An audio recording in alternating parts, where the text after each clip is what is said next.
जय हिंद दोस्तों। आज की इस वीडियो में हम बात करने वाले हैं कि इस चैप्टर में हमसे किस तरह की न्यूमेरिकल प्रॉब्लम्स है वो एग्जाम में पूछी जा सकती है। उन प्रॉब्लम को सोल्व करने के लिए हमें कौन-कौन से जो फॉर्मूलेशन है वो यूज़ करने हैं, कौन-कौन सी डेफिनेशन है वो हमें पता होनी चाहिए ताकि हम उन प्रॉब्लम्स को बड़ी आराम से है वो सोल्व कर पाएँ। ठीक है? उसके बाद में उन प्रॉब्लम को सोल्व करने के लिए हमें कौन सी ट्रिक्स है वो यूज़ करनी चाहिए, उन ट्रिक्स के बारे में हम डिस्कशन करेंगे। उसके बाद में हम देखेंगे जो आपके जो नीट और आईआईटी से रिलेटेड जो प्रीवियस ईयर के जो क्वेश्चन्स हैं उनको हम सोल्व करेंगे। ठीक है? तो वीडियो में लास्ट तक बने रहिएगा। आज की वीडियो में हमें काफ़ी कुछ नया सीखने को मिलेगा। सबसे पहले हमारी जो प्रॉब्लम पूछी जाती है वो ब्लॉक से रिलेटेड प्रॉब्लम है। ब्लॉक से रिलेटेड प्रॉब्लम में आपको दी होगी, क्या दिया होगा, कोई भी एक ब्लॉक है वो किसी सरफेस पे रखा है। ठीक है? और ब्लॉक का आपको कोई भी एक वेट दे दिया जाएगा, जैसे इसका द्रव्यमान है m है और उस पे एक फोर्स अप्लाई किया जाएगा। ठीक है? कोई भी एक बल लगाया जाता है F। ठीक है? तो उस कंडीशन में आपसे क्वेश्चन में अलग अलग तरह से पूछ लिया जाएगा कि ये जो F बल लगाने के बाद में हमारा जो ब्लॉक है उसका मोशन किस तरह से होता है। ठीक है? इसमें कुछ और इंटरेस्टिंग आपको बनाने के लिए क्या दे सकता है कि किसी एक ब्लॉक के ऊपर कोई दूसरा ब्लॉक रख दिया जाएगा। ठीक है? इसके अलावा आपसे क्या पूछा जा सकता है, किसी एक ब्लॉक के कॉन्टेक्ट में कोई दूसरा ब्लॉक रख दिया जाएगा। जैसे एक ब्लॉक है जिसका द्रव्यमान है m1 है, इसके नज़दीक में एक दूसरा ब्लॉक रख दिया जाएगा जिसका द्रव्यमान है m2 है, इसके नज़दीक में एक तीसरा ब्लॉक रख दिया जाएगा जिसका द्रव्यमान है m3 है। ठीक है? और उसके ऊपर अगर हम फोर्स अप्लाई करें तब क्या होगा। ठीक है? तो इस तरह से आपसे ब्लॉक से रिलेटेड है वो प्रॉब्लम्स पूछी जा सकती है। ठीक है? तो इन प्रॉब्लम्स को हमें सॉल्व करने के लिए हमें कम से कम ये 4 टर्म्स हैं जिनके बारे में हमें पता होना चाहिए कि हमारा जो नॉर्मल फ़ोर्स है वो क्या होता है, हमारा जो कॉन्टैक्ट फ़ोर्स है वो क्या होता है, फ्रिक्शन क्या होता है, तो फ्रिक्शन कितने तरह का होता है, फ्रिक्शन किस तरह से अप्लाई किया जाता है उसके बारे में हम डिटेल में स्टडी करेंगे। फिर अगर क्या होता है कि अगर कोई भी 2 ब्लॉक है वो किसी रस्सी के साथ आपस में कॉन्टैक्ट हो, तो उस कंडीशन के अंदर जो रस्सी में जो लगने वाला टेंशन फ़ोर्स है यानी तनाव बल है वो किस तरह से काम करता है। इसमें बड़े ही इंपॉर्टेंट हमारे पास 2 तरह की कंडीशनें हैं वो हम स्टडी करेंगे। पहली कंडीशन क्या होगी, जब हमारा जो रस्सी है, रस्सी में जो हमारा द्रव्यमान है यानी कि उसका जो वेट है वो हम जीरो मानते हैं, यानी कि जो रस्सी है वो हमारी द्रव्यमान रहित है, मासलेस है। और सेकंड कंडीशन हमारी क्या होती है, जब हमारी जो रस्सी है उसमें कुछ द्रव्यमान हो यानी कि वेट हो। तो उन दोनों कंडीशन के अंदर हम जो प्रॉब्लम्स है उनको सोल्व करेंगे। ठीक है? तो टेंशन फोर्स है उसके बारे में हमें पता होना चाहिए। इसके बाद में क्या है, वेज ब्लॉक प्रॉब्लम यानी कि कोई भी, या फिर इसको हम इंक्लाइन प्लेन प्रॉब्लम भी बोल देते हैं। इसमें क्या है कि आपको कोई एक इंक्लाइन प्लेन दिया होगा, जैसे कि यहाँ पर हम एक समतल ले रहे हैं, उसी प्रकार से हम एक यहाँ इंक्लाइन प्लेन ले लेते हैं, उसमें आपको कोई भी एक एंगल दे दिया जाएगा, थीटा एंगल दे दिया जाएगा। तो उस कंडीशन में हमारा जो ब्लॉक है अगर वो यहाँ पे रखा हो जिसमें द्रव्यमान उसका कोई भी m है, तो उस कंडीशन के अंदर अगर इस पे ग्रेविटेशनल एक्सीलरेशन इस डायरेक्शन में लग रहा है, ब्लॉक का खुद का एक मान लेते हैं कोई भी एक एक्सीलरेशन होगा। किसी में आपको दे दिया जाएगा कि इंक्लाइन प्लेन है उसका कुछ एक्सीलरेशन है, किसी में आपको दे दिया जाएगा कि इंक्लाइन प्लेन है उसका नेगेटिव एक्स डायरेक्शन में एक्सीलरेशन है, किसी कंडीशन में आपको दे दिया जाएगा कि एक ब्लॉक है उसके पीछे भी एक ब्लॉक रखा है। ठीक है? तो इस तरह की प्रॉब्लम्स है वो हमसे पूछी जाती है। ठीक है? तो उन प्रॉब्लम को हम किस तरह से सोल्व करेंगे वो भी हम देखेंगे। इसके बाद में आपसे पूछा जाता है कि पुली सिस्टम से रिलेटेड प्रॉब्लम, जिसमें क्या है कि पुली पुली का मतलब है कोई घिरनी से रिलेटेड प्रॉब्लम। तो इसमें भी हम 2 तरह की प्रॉब्लम्स है वो देखेंगे। पहली जो प्रॉब्लम्स रहेगी उसमें हमारा क्या है कि जो घिरनी है, घिरनी का द्रव्यमान हम नगण्य मानेंगे यानी कि मासलेस होगी। सेकंड जो कंडीशन है उसमें हमारा जो घिरनी है यानी कि जो पुली है उसका कुछ द्रव्यमान होगा। ठीक है? तो दोनों तरह की कंडीशनें हम देखेंगे। यहाँ अपने पास में 4 तरह की कंडीशनें हो सकती है। देखिए कौन-कौन सी 4 कंडीशनें होगी अभी देख लेते हैं। कि देखिए एक तो आपका जो पुली है यानी कि जो घिरनी है उसका द्रव्यमान है आप नगण्य मानते हो यानी कि मास है वो 0 हो, परंतु जो अपना जो घिरनी है, घिरनी के दोनों तरफ कोई ना कोई ब्लॉक है, मान लेते हैं इसका द्रव्यमान मान लेते हैं m1 है और इसका एक ब्लॉक है जिसका द्रव्यमान m2 है। अब ये ब्लॉक है आपस में किसी न किसी रस्सी से कॉन्टेक्ट में होंगे, है ना? तो फर्स्ट जो कंडीशन होगी उसमें क्या होगा, हमारा जो रस्सी है उसका द्रव्यमान वो 0 होगा। ठीक है? जिसको मैं एम नोट से दिखा देता हूँ, इसका द्रव्यमान 0 होगा। सेकंड कंडीशन आपकी क्या हो सकती है कि रस्सी का द्रव्यमान है वो 0 ना हो, कुछ ना कुछ द्रव्यमान हो। तो ये 2 प्रॉब्लम्स बन गई ना। सेकंड कंडीशन क्या होगी, जब हमारा जो घिरनी है यानी कि जो पुली है उसका भी द्रव्यमान 0 ना हो। तो उस कंडीशन के अंदर हमारी 2 कंडीशनें और आ गई। इसमें क्या है कि मान लेते हैं ये 2 ब्लॉक है m1 और m2। ठीक है? तो इस कंडीशन में पहली क्या है, आपकी रस्सी है उसका द्रव्यमान 0। सेकंड कंडीशन क्या है कि आपकी रस्सी है उसका द्रव्यमान 0 ना हो। तो ये यहाँ पर अपने पास में 4 तरह की कंडीशन आ गई। पहली कंडीशन के 2 पार्ट्स ये हो गए और जो सेकंड कंडीशन है उसमें 2 पार्ट ये हो गए। ठीक है? तो उन चारों कंडीशनों को हमें स्टडी करना है। इसके बाद में हमसे जो न्यूमेरिकल प्रॉब्लम्स वो पूछी जा सकती है वो इंक्लाइन प्लेन और पुली सिस्टम हो सकता है। तो इसमें आपसे क्या पूछा जा सकता है, जैसे कि कोई भी एक इंक्लाइन प्लेन है, उसके ऊपर यहाँ पर एक पुली लगी है। ठीक है? और एक ब्लॉक है जिसका कोई भी द्रव्यमान है आपको दे दिया जाएगा m1 है, इंक्लाइन प्लेन है उसका कैपिटल M दे दिया और यहाँ पर एक पुली से उसको एक मास दूसरा है वो लटका दिया जिसका m2 ले लेते हैं। इसमें अलग-अलग तरह की प्रॉब्लम्स पूछी जा सकती है, जैसे एक इंक्लाइन प्लेन यहाँ रख दिया, दूसरा इंक्लाइन प्लेन है वो यहाँ रख दिया। ठीक है? ये फिर से अलग-अलग तरह की प्रॉब्लम्स इसमें सोल्व करें। कोई भी एंगल के ऊपर दे रखा हो तो काफ़ी मज़ेदार प्रॉब्लम्स है ये रहने वाली। इनको हम सोल्व करना सीखेंगे। इसके बाद में जो आपसे जो क्वेश्चन है वो पूछी जा सकती है वो जो स्प्रिंग से रिलेटेड प्रॉब्लम है वो। तो स्प्रिंग से रिलेटेड प्रॉब्लम है उसमें क्या पूछा जा सकता है, जैसे कि आपको दे दिया जाएगा कि कोई भी एक जैसे एक मान लीजिए घिरनी है। घिरनी के साथ एक साइड रस्सी के साथ कोई भी एक द्रव्यमान है m1 है वो लटका है, दूसरी साइड आपसे जो द्रव्यमान है वो m2 लटका है, वो घिरनी है वो खुद किसी स्प्रिंग के साथ इस तरह से लटकी, ठीक है। तो इस कंडीशन के अंदर जो ये सिस्टम है उस पर किस तरह से फोर्स अप्लाई होगा, किस तरह से इनके मोशन होंगे, क्योंकि देखिए अगर m2 is greater than from m1 है तो क्या होगा कि यहाँ पर m2 का द्रव्यमान है वो ज़्यादा होगा, तो ये सिस्टम है वो इस तरह से गति करेगा, ठीक है। अपने देखेंगे थोड़ी देर में न्यूमेरिकल प्रॉब्लम्स इनके बारे में। तो सिस्टम है वो किस तरह से मोशन करता है उसके बारे में हम डिटेल में स्टडी करेंगे। तो सबसे पहले हमें क्या जानना है, हमें देखना है कि हमारा जो नॉर्मल फोर्स है वो क्या होता है, कॉन्टेक्ट फोर्स है वो क्या होता है, फ्रिक्शन क्या होता है और टेंशन क्या होता है, इन चारों को हम देख लेते हैं। फिर उसके बाद में हम ब्लॉक से रिलेटेड जो प्रॉब्लम्स आती है हमारी उनको हम सोल्व करेंगे। दोस्तों सबसे पहले बात करते हैं हमारे नॉर्मल फोर्स के बारे में। तो मान लेते हैं कोई भी एक ऑब्जेक्ट है या कोई भी एक वस्तु है जिसका द्रव्यमान है m, ये किसी सरफेस के ऊपर रखा है, ये मान लेते हैं कोई भी एक सरफेस है जिस पर ये रखा है। तो कोई भी द्रव्यमान m है इस सरफेस पर एक बल लगाएगा और वो बल किसके बराबर होगा, देखिए बल है वो किसके बराबर होता है, फोर्स है वो किसके बराबर होता है, मास एक्सीलरेशन के बराबर, ठीक है। यहाँ पर जो ऑब्जेक्ट है ऑब्जेक्ट के ऊपर एक्सीलरेशन वो कितना लग रहा है, इस पर बल कौन सा लग रहा है, ग्रेविटेशनल फोर्स ही तो लग रहा है। ग्रेविटेशनल फोर्स की वजह से इस पर जो एक्सीलरेशन लगेगा वो कौन सा होगा, ग्रेविटेशनल एक्सीलरेशन लगेगा। तो इस पर मास इनटू एक्सीलरेशन यानी कि mg फोर्स है वो लगेगा, और डायरेक्शन कौन सी होगी, डाउनवर्ड डायरेक्शन में होगी। क्योंकि क्या होता है हमने पढ़ा है, ये मान लेते हैं हमारी प्यारी धरती माँ है, इसमें इसके ऊपर कोई भी एक व्यक्ति खड़ा है, उस व्यक्ति के ऊपर हमेशा जो बल लगता है कौन सी डायरेक्शन में होता है, अर्थ के सेंटर की तरफ होता है। चाहे आप यहाँ खड़े हो, अगर आप यहाँ खड़े होते तो उस कंडीशन के अंदर इस पर जो फोर्स लग रहा होता है वो कौन सी डायरेक्शन में होता है, वो इस डायरेक्शन में होता है। अगर हम यहाँ खड़े होते तो उस कंडीशन के अंदर हमारे ऊपर फोर्स कौन सा लग रहा होता है, उस कंडीशन में भी सेंटर की तरफ लग रहा होता है। अगर हम यहाँ खड़े होते तो फोर्स कौन सी डायरेक्शन में लग रहा होता है, फोर्स भी सेंटर की तरफ ही लग रहा होता है, ठीक है। न्यूटन का जो थर्ड लॉ है वो हमें क्या बताता है, न्यूटन का थर्ड लॉ हमें बताता है कि कोई भी एक वस्तु है किसी दूसरे वस्तु के ऊपर बल लगाती है, ठीक है। तो दूसरी वस्तु और पहली वस्तु पर बल लगाएगी, उनका मैग्नीट्यूड है वो तो इक्वल रहेगा पर उनकी डायरेक्शन है वो अपोजिट होगी। यही होता है ना, हमने वहां पढ़ा है कि F12 वेक्टर है वो इक्वल टू बराबर होता है माइनस ऑफ F21 वेक्टर, ठीक है।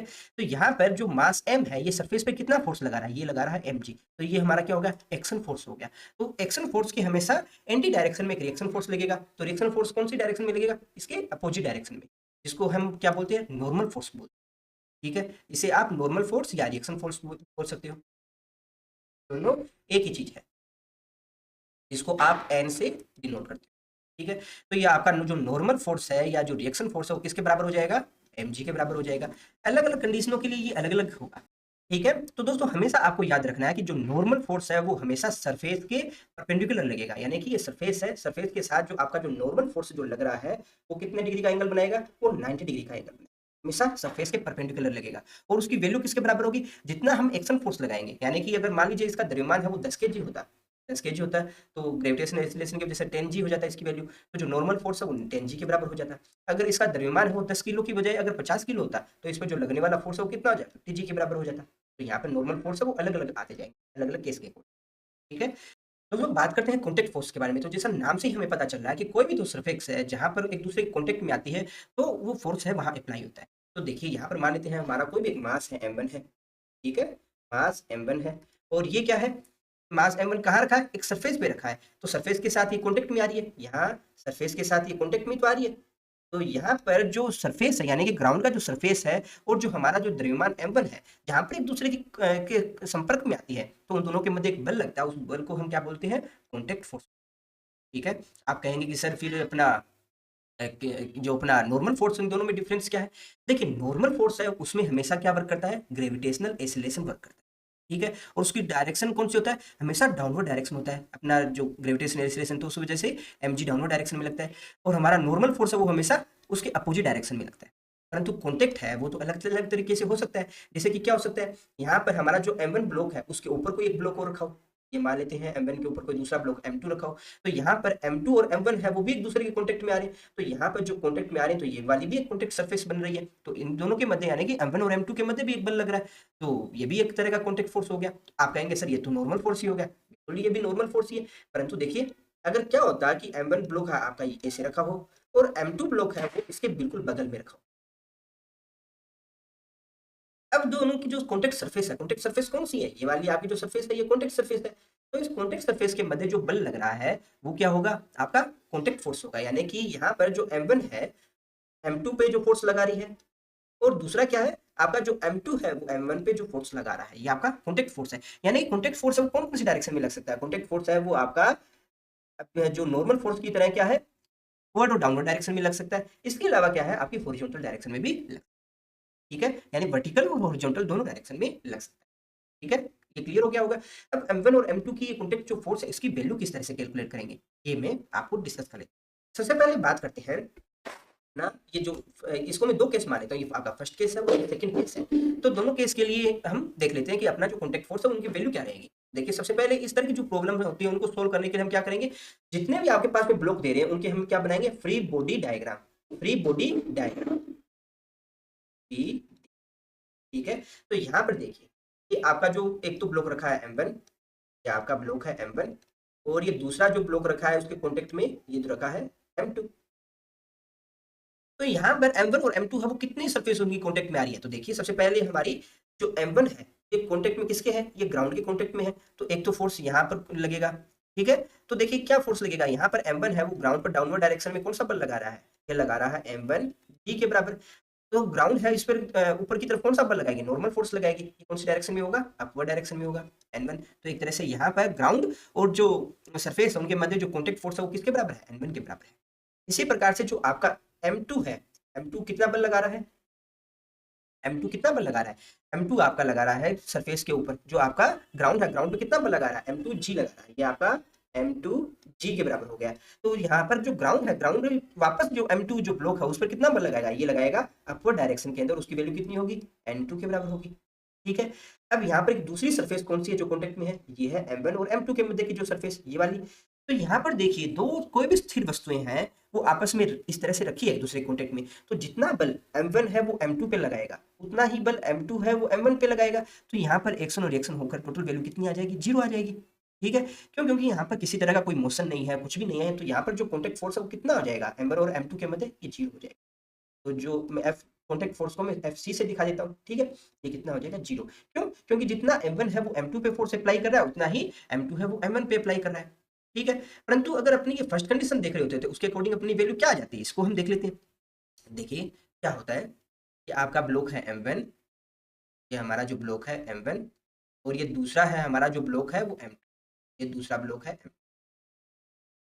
तो सबसे पहले बात करते हैं कि जो हमारा ब्लॉक m2 है वो m1 के ऊपर कितना बल लगाएगा। देखिए क्या होता है, सबसे पहले m2 है उस पर ग्रेविटेशनल एक्सीलरेशन की वजह से डाउनवर्ड डायरेक्शन में एक फोर्स लगाएगा, कितना लगाएगा, m2 g के बराबर लगाएगा। ठीक है, तो यहाँ पर जो सरफेस कांटेक्ट में है, कौन सी सरफेस कांटेक्ट में है, m2 और m1 के मध्य, तो ये सरफेस है वापस एक रिएक्शन फोर्स लगाएगी और उसकी वैल्यू किसके बराबर होगी, ये इसको नॉर्मल फोर्स लगाएगी, नॉर्मल फोर्स है वो किसके बराबर होगा, n2 के बराबर होगा, और इसकी वैल्यू किसके बराबर होगी, ये n2 है वो बराबर होगा अपना, n2 बराबर होगा अपना m2 g के बराबर। ठीक है ना, अब अपने फ्री बॉडी डायग्राम बनाते हैं m1 का, इनके ऊपर क्या क्या फोर्स अप्लाई हो रहे हैं। तो देखिए हमारा ये अब ब्लॉक है m1, कहाँ रखा है, ग्राउंड पे रखा है, ये आपका हो गया ग्राउंड। ठीक है ना, तो m1 है इसके ऊपर कौन सा फोर्स लग रहा है, m1 पे आप देख रहे हो यहाँ पर एक डाउनवर्ड डायरेक्शन में एक फोर्स लग रहा है, कितना है, m2g यहाँ पर, और ये कौन अप्लाई कर रहा है, ये कर रहा है जो उसके ऊपर रखा हुआ जो m2 ब्लॉक है वही लग रहा है। ठीक है ना, अब क्या होगा कि m1 है वो खुद भी तो एक बल लगाएगा, क्योंकि इसका खुद का भी तो द्रव्यमान है, और खुद का द्रव्यमान है तो ये m1 ब्लॉक है, ये ग्राउंड पे कितना बल लगाएगा, ये लगाएगा m1 जी। अब जितना फोर्स है ग्राउंड पे लग रहा है डाउनवर्ड डायरेक्शन के अंदर, उतना ही फोर्स है जो अपना ग्राउंड है वो वापस अपोजिट डायरेक्शन में लगाएगी। तो यहाँ पर अपोजिट डायरेक्शन में ये कितना फोर्स लगेगा, तो मैं नॉर्मल फोर्स से ही डिनोट करूंगा, और इसकी वैल्यू कितनी है, n1 के बराबर है। तो ये n1 किसके बराबर होगा, n1 बराबर होगा आपका, देखिए डाउनवर्ड डायरेक्शन में कौन कौन से फोर्स लग रहा है, एक तो अपना m1g लग रहा है और एक अपना लग रहा है m2g लग रहा है, तो दोनों को ऐड कर दीजिएगा, m1g प्लस m2g। तो नॉर्मल फोर्स है यानी कि जो अपना ब्लॉक m1 है उस पे जो नॉर्मल फोर्स लग रहा है वो किसके बराबर होगा, m1g प्लस m2g के बराबर। इसको आप देखिए एक एग्जांपल समझिए, ये समझिएगा, आपकी दुकान पे कभी गए हो, दुकान में जाने के बाद आप देखिएगा आपने इलेक्ट्रिक कांटा है वो देखा होगा, लेकिन कांटे के ऊपर शुरुआत में आपको क्या रखना है, 1 kg का बाट रखना है। 1 kg का जब बाट रखेंगे तो उसका जो पैमाना आएगा, उसका जो मीटर है, मीटर में आपको दिखाएगा 1 kg। ठीक है, जैसे ही आपने दूसरा बाटो रखेंगे, एक 500 ग्राम का और रख देंगे, 500 ग्राम का और रख देंगे, तो वो बाट की वजह से जैसे ही आप वजन बढ़ाएंगे तो वहां पर पैमाने पर 1.5 kg आ जाएगा पैमाना। उसी प्रकार से क्या है कि पहले सिर्फ m1 ब्लॉक रखा था, तो उसकी वजह से जो नॉर्मल फोर्स लग रहा था वो सिर्फ m1g के बराबर था, परंतु जैसे ही m1 के ऊपर आपने एक दूसरा ब्लॉक m2 रख दिया, यानी कि 500 ग्राम का और बाट रख दिया, तो वहां पर जो टोटल जो आप पैमाने पर जो वेट दिखा रहा है, यानी कि जो नॉर्मल फोर्स लग रहा है वो नॉर्मल फोर्स किसकी वजह से आ रहा है, वो एक तरह से रिएक्शन फोर्स को ही तो रिकॉर्ड कर रहा है। तो जो नॉर्मल फोर्स है वो किसके बराबर आ जाएगा, m1g प्लस m2g के बराबर। तो कॉन्टैक्ट फोर्स है वो किसी भी तरह से लग सकता है। जैसे आपका इंक्लाइन प्लेन है, इंक्लाइन प्लेन की बात करें, इंक्लाइन प्लेन ये मान लीजिए और उसके ऊपर एक सरफेस रखा है, कोई भी सरफेस के ऊपर एक ब्लॉक रखा है, ये ब्लॉक मान लीजिए m1 है, ठीक है। तो इसके ऊपर ग्रेविटेशनल एक्सीलरेशन की वजह से कौन सा फोर्स अप्लाई होगा? तो देखिए सबसे पहले मान लेते हैं इंक्लाइन प्लेन है वो हॉरिजॉन्टल के साथ है, एंगल बना रहा है, थीटा एंगल बना रहा है। तो यहाँ पर देखिए जो हमेशा नॉर्मल फोर्स है वो कौन सी डायरेक्शन में लगेगा वो देख लेते हैं। सबसे पहले यहाँ पर कौन कौन से फोर्स लगेंगे? ग्रेविटेशन एक्सीलरेशन की वजह से डाउनवर्ड डायरेक्शन में एक फोर्स लगेगा और उसकी डायरेक्शन कौन सी होगी? m1g डाउनवर्ड डायरेक्शन में, ठीक है। अब यहाँ पर थीटा एंगल है और नॉर्मल फोर्स हमने पढ़ा है, नॉर्मल फोर्स कौन सी डायरेक्शन में लगता है? नॉर्मल फोर्स लगता है हमेशा सरफेस के साथ 90 डिग्री का एंगल बनाते हुए। तो यहाँ पर भी जो नॉर्मल फोर्स लगेगा वो कौन सी डायरेक्शन में होगा? वो सरफेस के साथ 90 डिग्री का एंगल बनाते हुए होगा, ये 90 डिग्री का एंगल बनाते हुए है। तो यहाँ पर इक्वेशन किस तरह से बनेगी? इसकी इक्वेशन बनाने के लिए हमें क्या बनाने पड़ेंगे? इसके कंपोनेंट तैयार करने पड़ेंगे और कंपोनेंट कौन कौन से होंगे? तो यहाँ पर m1g है उसके दो कंपोनेंट हमारे पास बनकर आएंगे। पहला कंपोनेंट हमारे पास में कौन सा होगा? एक कंपोनेंट आपका बनेगा इस डायरेक्शन में और एक बनेगा इस डायरेक्शन में। तो आप कहोगे सर अपने पास तो थीटा एंगल है, इसकी हेल्प से अपने किस तरह से कंपोनेंट तैयार करेंगे? तो बड़ा ही आसान है। देखिए आपने हमेशा पढ़ा है कि कोई भी दो समांतर रेखाएं हैं उसको अगर कोई भी एक एक तिरछी रेखा अगर कट कर रही है तो अगर ये वाला एंगल थीटा है तो आपका ये वाला एंगल भी थीटा होता है, पढ़ा है ना आपने? तो अगर ये वाला एंगल आपके पास थीटा है तो निश्चित तौर के ऊपर जो ये वाला जो एंगल बन रहा है, ये वाला एंगल है, ये भी थीटा एंगल बनेगा, ठीक है। अगर ये वाला थीटा एंगल है तो आप क्या देख रहे हो? ये वाला जो जो टोटल है ये क्या है? 90 डिग्री। तो ये मैंने यहाँ थोड़ा सा डायग्राम सही नहीं बनाया, ठीक है। आप सही से बना लीजिएगा, मैं फिर से बना रहा हूँ, बना देता हूँ। ये आपका थीटा एंगल हो गया, ये आपका थीटा एंगल हो गया। तो ये नॉर्मल फोर्स है वो आपका इस डायरेक्शन में लग रहा है और आपका जो mg लग रहा है वो डाउनवर्ड डायरेक्शन में लग रहा है, ठीक है।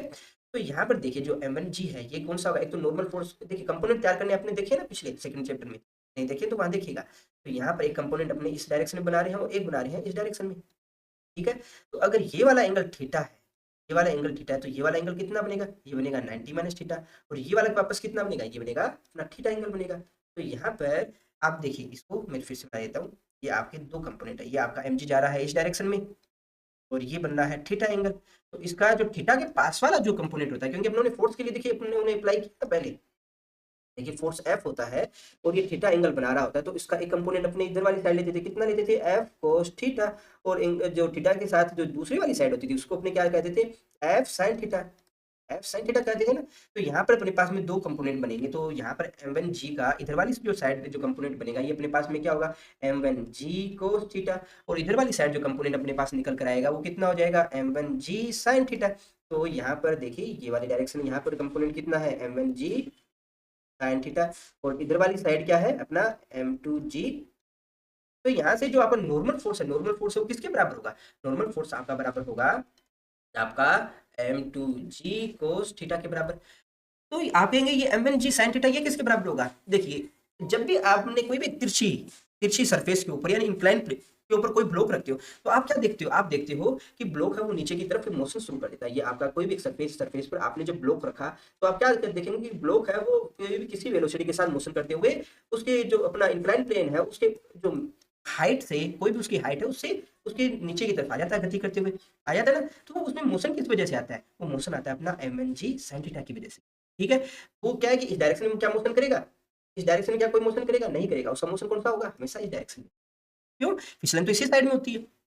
साइड में चल रही वीडियो से भी आप देख सकते हो कि कोई भी ब्लॉक वो फिसल के डाउनवर्ड डायरेक्शन में आ रहा है, ठीक है। वो किसकी वजह से आ रहा है? अपना m1g sin थीटा की वजह से आ रहा है। तो यहाँ पर आप एक इक्वेशन अपने पास में क्या बन गई?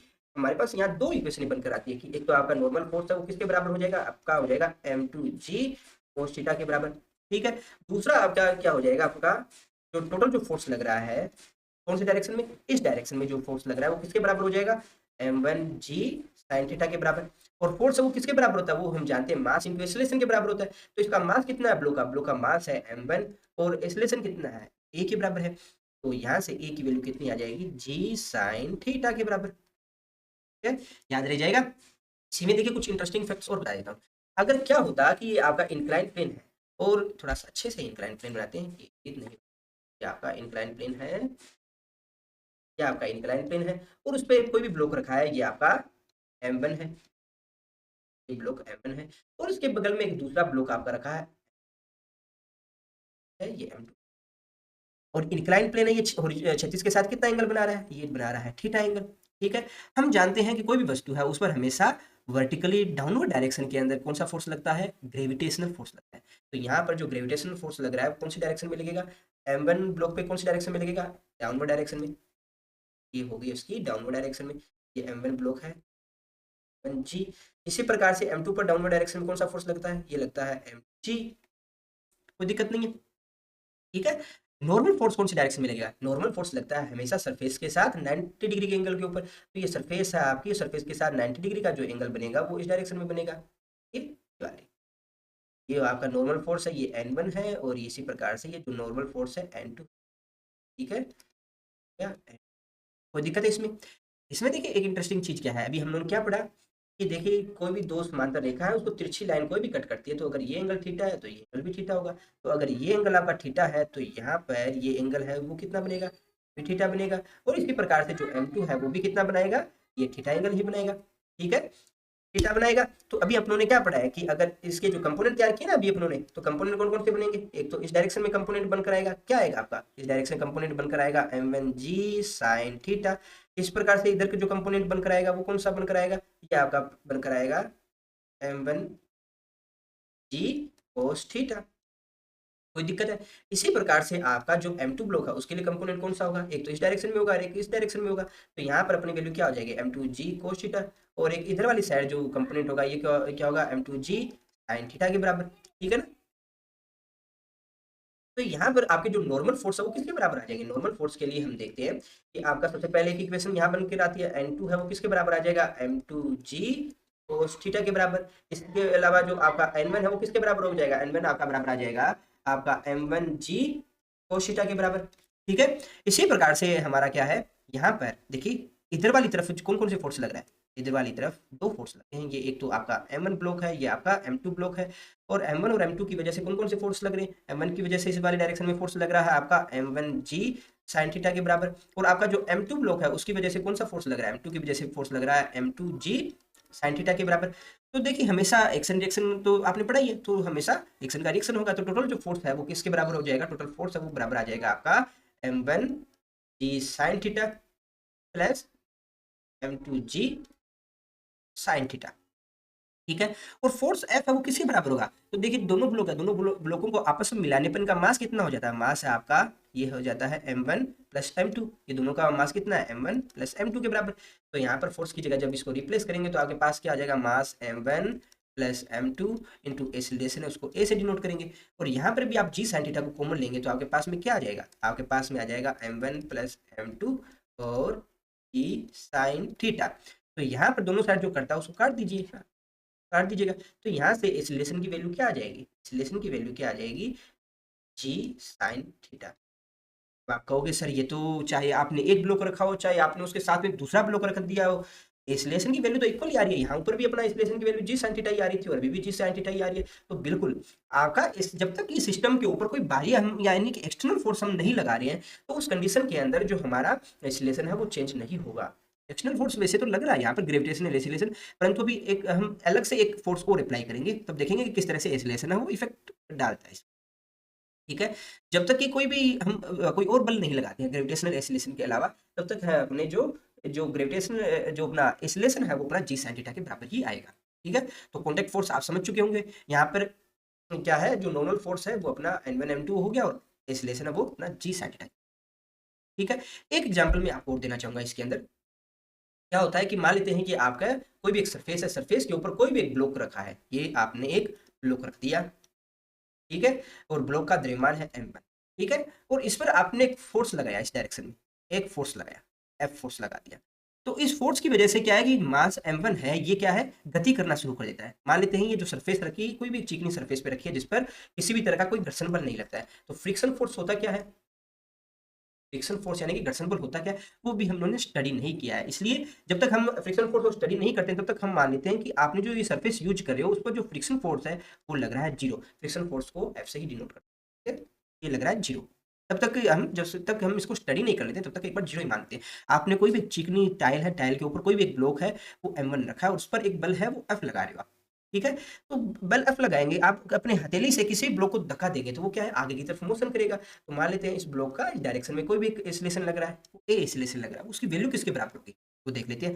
तो यहाँ पर देखिए फोर्स कौन कौन से अप्लाई हो रहे हैं, सबसे पहले फोर्स कौन सा लग रहा है, हमारा जो m1 ब्लॉक है ये डाउनवर्ड डायरेक्शन के अंदर एक फोर्स लगाएगा, किसके बराबर होगा, वो m1g के बराबर लगेगा। अब हमारा जो ग्राउंड है वो वापस एक फोर्स लगाएगा, वो वापस फोर्स कौन सी डायरेक्शन में लगाएगा, वो लगाएगा अपवर्ड डायरेक्शन में, और उसकी डायरेक्शन कौन सी होगी, जो सरफेस के साथ 90 डिग्री एंगल के ऊपर होगी। तो आपका जो नॉर्मल फोर्स है वो किसके बराबर होगा, नॉर्मल फोर्स है वो बराबर होगा m1g के बराबर। देखिए ये नॉर्मल फोर्स है, हम क्यों पढ़ते हैं, देखिए जब हम फ्रिक्शन पढ़ेंगे ना, तो फ्रिक्शन के अंदर नॉर्मल फोर्स है वो बड़ा ही इंपॉर्टेंट रोल निभाता है। तो जब नॉर्मल फोर्स है वहां पर काफी वैल्यूबल होती है, तो इसलिए हमें नॉर्मल फोर्स निकालना आना चाहिए, ठीक है। अब ये डायरेक्शन कौन सी है, ये वाली डायरेक्शन है आपकी वाई डायरेक्शन। तो वाई डायरेक्शन में कौन कौन से फोर्स लग रहे हैं, यही, इसके अलावा तो कोई लग नहीं रहा है। एक्स डायरेक्शन में कौन कौन से फोर्स लग रहे हैं, एक्स डायरेक्शन में सिर्फ ये एफ फोर्स लग रहा है, इसके अलावा कोई फोर्स लग नहीं रहा। तो ये एफ किसके बराबर हो जाएगा, ये हमारा जो ऑब्जेक्ट है उसका मास m1 और उसके एक्सीलरेशन के बराबर हो जाएगा। ये कौन सी डायरेक्शन में है, ये एक्स डायरेक्शन, ठीक है। इसी तरह की कोई दिक्कत हो तो बताइएगा। अभी क्या होता है कि हमारा जो सरफेस है, सरफेस के ऊपर जो हमारा जो ब्लॉक m1 रखा है उसके कॉन्टेक्ट में एक दूसरा ब्लॉक हम m2 भी रख देते हैं। यहाँ पर m1 ब्लॉक ये आपने रखा है, और इस m1 ब्लॉक के कॉन्टेक्ट के अंदर एक दूसरा ब्लॉक आपने रख दिया, कौन सा, m2। और इस केस के अंदर हम क्या करते हैं, एक फोर्स F है वो भी अप्लाई करते हैं, एक F फोर्स है वो हमने अप्लाई कर दिया इस डायरेक्शन, ठीक है। तो किस तरह से जो हमारी सिस्टम है, सिस्टम का टोटल जो एक्सीलरेशन है वो किस तरह से कैलकुलेट करेंगे, और बाकी जो चीजें हैं वो किस तरह से कैलकुलेट करेंगे। तो देखिए इन प्रॉब्लम को सोल्व करने के लिए हम क्या करेंगे, फिर से बनाएंगे free body diagram. Free body diagram किस तरह से बनेगा, फ्री बॉडी डायग्राम सबसे पहले हम बात करते हैं m1 के लिए, ठीक है। सबसे पहले m1 के लिए बात करेंगे। तो देखिए m1 है उसपे कौन कौन से फोर्स लग रहे हैं, m1 पे फोर्स लग रहा है हमारा F फोर्स लग रहा है, और कौन सी डायरेक्शन में, ये लग रहा है आपका x डायरेक्शन में। इसके अलावा कौन सा फोर्स लग रहा है, इसका लग रहा है y डायरेक्शन के अंदर ग्रेविटेशनल फोर्स लग रहा है, और उसकी वैल्यू कितनी है, ये वैल्यू है अपना m1g के बराबर है, ठीक है। नॉर्मल फोर्स अब कौन सी डायरेक्शन में लग रहा है, हमेशा परपेंडिकुलर डायरेक्शन में लगेगा सरफेस के साथ, ये नॉर्मल फोर्स लग रहा है इस डायरेक्शन में, जिसको मैं n1 से दिखाता हूँ। तो यहाँ पर और कौन सा फोर्स लग रहा है, और देखिए यहाँ पर m1 है वो किसके कॉन्टेक्ट में है, m1 कॉन्टेक्ट है m2 के कॉन्टेक्ट में ना। तो इन दोनों की कॉन्टेक्ट की वजह से भी एक फोर्स लगेगा, और कौन सा लगेगा, मान लेते हैं कॉन्टेक्ट फोर्स को आप FC से डिनोट कर दो या R से डिनोट कर दो, किसी से भी डिनोट करना चाहो कर सकते हो। तो यहाँ पर m2 है वो एक फोर्स लगाएगा m1 के ऊपर, ठीक है, और एक m1 है वो फोर्स लगाएगा m2 के ऊपर। ऐसा ही होता है ना, मैं दोनों की कॉन्टेक्ट फोर्स है उसको इजी वे में R से डिनोट कर देता हूँ, ठीक है। तो ये आपका जो m2 ब्लॉक की वजह से जो m1 पे जो कॉन्टेक्ट फोर्स लग रहा है वो R है, और वो कौन सी डायरेक्शन में है, इस डायरेक्शन में, ठीक है ना। तो आपके पास में क्या इक्वेशन आ जाएगी, आपके पास में फर्स्ट इक्वेशन आ जाएगी, हमारी जो n1 है वो किसके बराबर हो जाएगा, आपका m1g के, ठीक है। तो अब यहाँ x डायरेक्शन के अंदर जो लगने वाले बल हैं उनकी बात करें, तो x डायरेक्शन में कौन कौन से बल लग रहे हैं, x डायरेक्शन में एक तो आपका F लग रहा है, एक वो लग रहा है इस डायरेक्शन में, और आपका जो रिएक्शन जो कॉन्टेक्ट फोर्स है वो कौन सी डायरेक्शन में लग रहा है, वो लग रहा है इस डायरेक्शन में। अब इस फोर्सों की वजह से मान लेते हैं ये जो फोर्स F है, F की वजह से जो हमारी सिस्टम है वो किसी एक्सीलरेशन के साथ मूव कर रहा है, और कौन सी डायरेक्शन में कर रहा है, वो इस डायरेक्शन में मूव करेगा, ठीक है। इस डायरेक्शन में मूव कर रहा है, तो हमारा जो सिस्टम है कौन सी डायरेक्शन में मूव कर रहा है, इस डायरेक्शन में, ठीक है। तो सिस्टम पर क्या हो जाएगा, मास इनटू एक्सीलरेशन, m1 है मास और उसका एक्सीलरेशन है वो किसके बराबर होगा, वो बराबर होगा जो आपका जो x डायरेक्शन में जो लगने वाला बल है F, क्योंकि ये देखिए पॉजिटिव x डायरेक्शन में लग रहा है तो मैं इसको पॉजिटिव साइन के साथ लिखूंगा। आपका जो कॉन्टेक्ट फोर्स है R, ये कौन सी है, नेगेटिव x डायरेक्शन में लग रहा है तो मैं इसको माइनस R के साथ लिखूंगा। तो कोई दिक्कत नहीं है आपको, क्या आपकी इक्वेशन 1 हो गई, ठीक है। इसी प्रकार से हम फ्री बॉडी डायग्राम बनाते हैं हमारा जो ब्लॉक m2 है उसके लिए। तो ब्लॉक m2 है वो कहाँ रखा है, हमारा जो ग्राउंड है ग्राउंड पे रखा है। तो ग्राउंड पे रखा है तो इस पे कौन कौन से फोर्स लग रहे हैं, तो सबसे पहले देखिए यहाँ पर जो कॉन्टेक्ट फोर्स है एक तो लग रहा है R इस डायरेक्शन में, दूसरा कौन सा लग रहा है, ये m1 जो ब्लॉक है, m1 जो ब्लॉक है वो m2 पे एक बल लगाएगा, रिएक्शन फोर्स कौन सी डायरेक्शन में लगाएगा, पॉजिटिव x डायरेक्शन में लगाएगा, ठीक है। इसके अलावा कौन सा ग्रेविटेशनल एक्सीलरेशन की वजह से इस पे फोर्स लग रहा है वो कौन सी डायरेक्शन में है, डाउनवर्ड डायरेक्शन में, m2g। नॉर्मल फोर्स है वो कौन सी डायरेक्शन में लगेगा, नॉर्मल फोर्स लगेगा आपका अपवर्ड डायरेक्शन में, ठीक है, और 90 डिग्री के एंगल के ऊपर। तो यहाँ पर दो इक्वेशन मिलकर बन रही है आपके पास में, एक तो n2 है वो किसके बराबर होगा, वो लगेगा आपका m2g के बराबर, ठीक है। और देखिए हमारी सिस्टम कौन सी डायरेक्शन में एक्सीलरेट हो रहा है, हमारा सिस्टम जा रहा है पॉजिटिव x डायरेक्शन में एक्सीलरेट हो रहा है, यहाँ पर हमने पॉजिटिव x डायरेक्शन ही मानी है।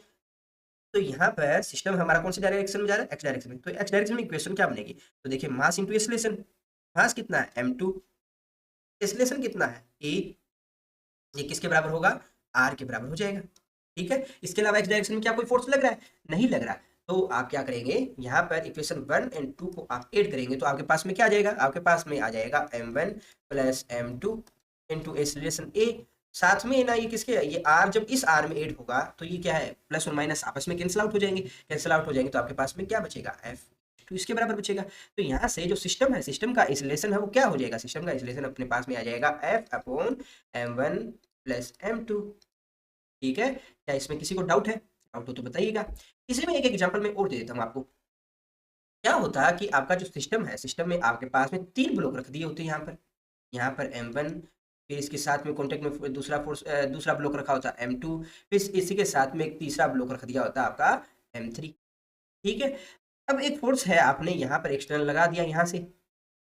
ठीक है, तो उस कंडीशन के अंदर हमारा जो जो ब्लॉक है, ब्लॉक के ऊपर क्या बल लग रहे होते हैं, इस तरह से इनको कैलकुलेट करेंगे। तो देखिए यहाँ पर कॉन्टेक्ट फोर्स कौन कौन से हैं, सबसे पहले हम क्या बना करते हैं, इनका फ्री बॉडी डायग्राम बनाते हैं। फ्री बॉडी डायग्राम बनाते हैं अलग अलग।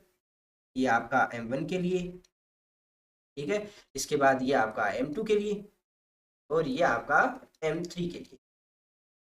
ठीक है, क्या सिस्टम पे कोई फोर्स लग रहा है? बिल्कुल लग रहा है, ये F फोर्स लग रहा है M1 के ऊपर, तो इसको शो कर दीजिए यहाँ पर। इसके अलावा क्या कुछ और एक्स्ट्रा दिया हुआ आपको? नहीं दे रखा, सिर्फ इतना ही दे रखा है। अब किस तरह से इस प्रॉब्लम को हम सोल्व देखने वाले हैं। तो देखिए दोस्तों, क्या होता है कि यहाँ पर M1 और M2 की सरफेस है, उनके मध्य कुछ ना कुछ बल लगेगा। यहाँ पर M1 और M2 की सरफेस के मध्य कुछ बल लगेगा। कुछ बल है वो इधर से लगेगा, यानी कि M1 M2 पे अप्लाई करेगा, और कुछ फोर्स है वो M2 M1 पे अप्लाई करेगा। तो मान लेते हैं दोनों के मध्य जो कॉन्टेक्ट फोर्स है उसको मैं R से डिनोट करता हूँ। ये वाला कॉन्टेक्ट फोर्स है वो R1 है। इसी प्रकार से हमारा जो M2 ब्लॉक है वो M3 के ऊपर कोई ना कोई एक फोर्स अप्लाई करेगा। तो M2 है और M3 है, दोनों की कॉन्टेक्ट सरफेस कौन सी है? ये वाली। तो M2 है वो M3 पे कितना बल लगाएगा? मान लेते हैं R2 बल लगा रहा है इस डायरेक्शन में। इसी प्रकार से अपना जो M3 है वो M2 पे बल लगाएगा, वो इस डायरेक्शन में लगाएगा। तो कॉन्टेक्ट फोर्स है वो कितने लग रहे हैं? सबसे पहले बात करते हैं अपना M1 ब्लॉक के ऊपर। M1 ब्लॉक के ऊपर कौन कौन सा फोर्स लग रहा है? एक तो जो अपने उन्होंने बाहरी है, यानी एक्सटर्नल फोर्स जो F अप्लाई किया वो है। इसके अलावा जो कॉन्टेक्ट फोर्स है वो लग रहा है। कॉन्टेक्ट फोर्स कौन सी डायरेक्शन में? इस डायरेक्शन में। इसकी वैल्यू कितनी है? R1। इसके अलावा और क्या लग रहा है? देखिए M1 है, M1 पर ग्रेविटेशनल एक्सीलरेशन की वजह से एक डाउनवर्ड डायरेक्शन में फोर्स लग रहा है, उसकी वैल्यू कितनी है? ये है अपना M1 G के बराबर। और इस पर नॉर्मल जो फोर्स लग रहा है वो किसके बराबर है? N1 के बराबर है। ये किसके बराबर आ जाएगा? M1 G के बराबर। इसी प्रकार से आपका जो M2 है, M2 पर कौन से फोर्स लग रहा है? एक तो कॉन्टेक्ट फोर्स इस पर लग रहा है इस डायरेक्शन में, कॉन्टेक्ट फोर्स लग रहा है इस डायरेक्शन में, और एक अपना M3 की वजह से कॉन्टेक्ट फोर्स लग रहा है इस डायरेक्शन में। तो इधर वाली डायरेक्शन से कौन सा फोर्स लग रहा है? R2 लग रहा है, और इधर वाली डायरेक्शन से कौन सा लग रहा है? आपका R1 लग रहा है। ठीक है ना, ये वाला तो लग रहा है R1 और इधर वाली साइड से R2। ठीक है, इसके अलावा और कौन से हैं? इस पर जो ग्रेविटेशनल फोर्स की वजह से डाउनवर्ड डायरेक्शन में लगेगा M2G, और नॉर्मल फोर्स कौन सी डायरेक्शन में लगेगा? अपवर्ड डायरेक्शन में। ये N2 से नोट कर देते हैं। इसी प्रकार से बात करें अपना M3 के लिए, तो M3 पे सिर्फ एक ही फोर्स लग रहा है, और वो कौन सा फोर्स लग रहा है? ये आपका रिएक्शन फोर्स N2, यानी कॉन्टेक्ट फोर्स है, यही तो लग रहा है R2। इसके अलावा और कौन सा लग रहा है? ग्रेविटेशनल फोर्स की वजह से। और कौन सी डायरेक्शन में ये लग रहा है? M3G। और ये नॉर्मल फोर्स कौन सी डायरेक्शन में है? अपवर्ड डायरेक्शन में। इसे डिनोट करेंगे। तो यहाँ पर अपने पास में कुछ इक्वेशन निकल कर आई है। कौन कौन सी इक्वेशन है? सबसे पहले हमारे पास में इक्वेशन निकल कर आती है कि भाई आपका जो N1 है वो किसके बराबर होगा? M1G के बराबर होगा। और इसके अलावा कौन सा होगा? इस सिस्टम का मान लेते हैं इस फोर्स F की वजह से ये सारा सिस्टम है किसी एसिलेशन के साथ मूव कर रहा है, किसी एसिलेशन A के साथ इधर की तरफ मूव कर रहा है। तो उस कंडीशन के अंदर हमारा जो ब्लॉक M1 है वो भी इसी डायरेक्शन में A एसिलेशन के साथ मूव करेगा। तो यहाँ पर ब्लॉक M1 है, इसका मास है M1 और इसका एसिलेशन है A। ये किसके बराबर होगा? X डायरेक्शन में जो लगने वाले बल है, बल कितने हैं? देखिए F बल लग रहा है पॉजिटिव X डायरेक्शन में, एसिलेशन को पॉजिटिव साइन के साथ दिखाएंगे। इसके अलावा क्या है? ये एसिलेशन लग रहा है नेगेटिव X डायरेक्शन में। ये है आपका पॉजिटिव X डायरेक्शन, और ये आपका नेगेटिव X डायरेक्शन। ठीक है, तो R1 कौन सी डायरेक्शन में लग रहा है? ये नेगेटिव X डायरेक्शन में लग रहा है, तो इस वजह से ये F माइनस R1 आ जाएगा। ठीक है, इसी प्रकार से बात करें अपने M2 ब्लॉक के लिए। M2 ब्लॉक पे कौन कौन से बल लग रहे हैं? आपका लग रहा है N2 लग रहा है, और ये किसके बराबर लग रहा है? M2G के बराबर। ठीक है, पहली वाली इक्वेशन वो किसकी है? Y डायरेक्शन में। सेकंड वाली इक्वेशन वो कौन सी है? X डायरेक्शन में। X डायरेक्शन में कौन कौन से बल लग रहे हैं? X डायरेक्शन में सबसे पहले देखिए मास इंटू एक्सीलरेशन वो किसके बराबर है? आप में से बहुत से बच्चे ऐसे कहेंगे कि सर यहाँ पर तो आप मास इंटू एक्सीलरेशन की फॉर्म में लिख रहे हो, और यहाँ पर आप N2 इक्वल्स टू M2G लिख रहे हो, ऐसा क्यों कर रहे हो? देखो क्या होता है, समझा देता हूँ आपको।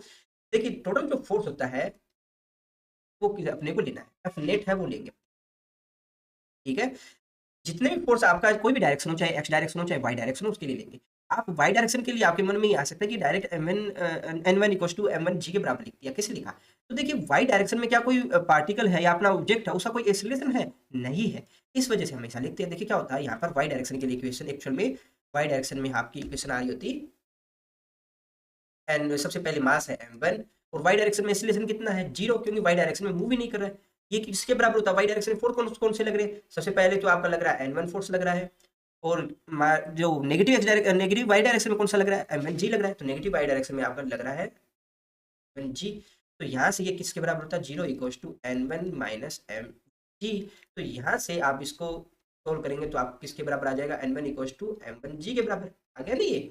तो ये मैंने डायरेक्ट लिख दिया, क्यों? क्योंकि वाई डायरेक्शन के अंदर कोई मोशन ही नहीं हो रहा है, यहाँ पर भी वाई डायरेक्शन में कोई मोशन नहीं हो रहा है, इसी वजह से हमने इसको direct m2 equal to m2g लिख दिया। चाहे तो आप इसको इस फॉर्म में रखिए, ठीक है, चाहे इसको आप डायरेक्ट लिख दीजिए, दोनों इक्वल ही है, ठीक है, कंफ्यूज नहीं होना है। इस डायरेक्शन में बात करें, क्योंकि एक्स डायरेक्शन में देखिए यहाँ पर एक्सीलरेशन लग रहा है, में एक्सीलरेशन लग रहा है, ठीक है।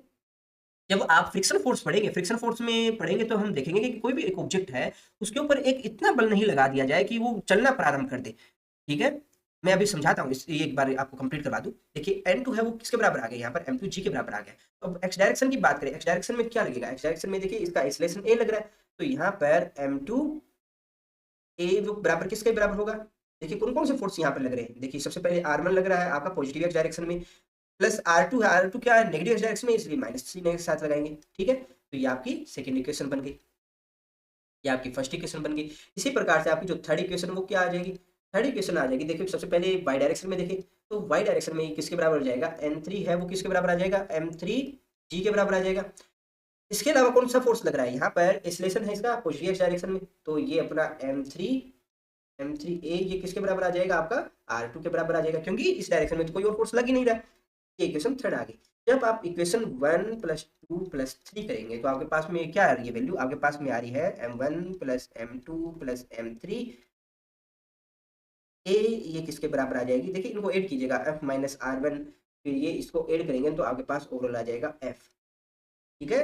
तो यहाँ से जो एक्सीलरेशन a है उसकी वैल्यू किसके बराबर आ जाएगी, इसकी वैल्यू बराबर आ जाएगी f/m1 + m2 + m3 के बराबर आ जाएगी। ये आ गया ना आपके पास में, ठीक।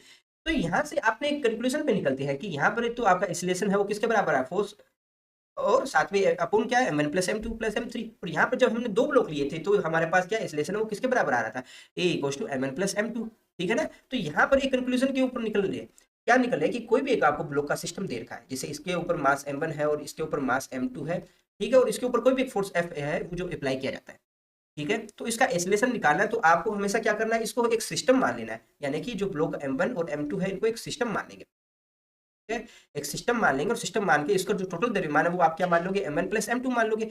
तो आपको डायरेक्ट इक्वेशन लिख देनी है m1 + m2, और इन दोनों मास का एक्सीलरेशन है वो किसके बराबर हो जाएगा, जो टोटल लगने वाले फोर्स है उसके बराबर हो जाएगा। तो यहाँ से डायरेक्ट एक्सीलरेशन है वो किसके बराबर आ जाएगा, इसके, ठीक है।